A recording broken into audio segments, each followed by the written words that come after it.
Morning, Tony. Give us a pulse check, if you would, on the turnaround plan that you announced a few years ago. Subsequently, we've seen change of CEO in Australia, in Europe and in Asia. And what was it, 10% layoffs you announced not so very long ago. Where are you in that? More layoffs to come? What is ahead? Yeah, Tamer, what we did announce was a five-year turnaround plan. We're 24 months into that turnaround plan. One of the first phases was the reset phase. We announced some $170 million of cost out through that first phase. And what I can say is, pleasingly, this year we've achieved that. We've actually beat that initial target. We took further action now on our international operations to two things: simplify the way we operate across our enterprise support functions.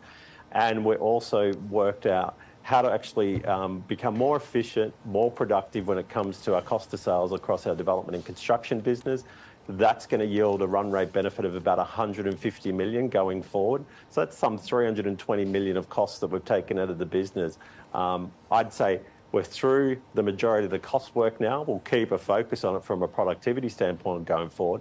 The most important thing was pivot the business to being investment-led. And I can pleasingly say, we're $48 billion of fund today.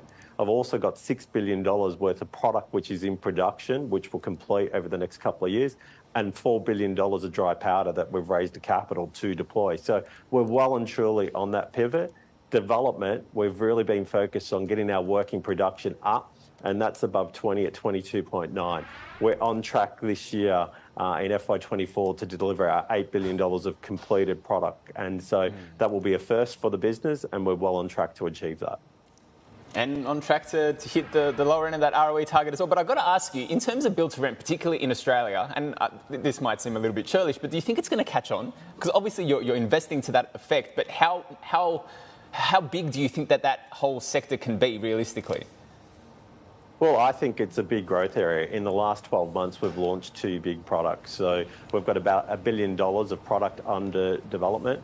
One of those buildings is with Daiwa House, which we recently launched in Melbourne, which is about a 780-unit project. And in Brisbane, we launched earlier on in the calendar year a new project with QuadReal as our partner, and that's going to deliver some 440 units.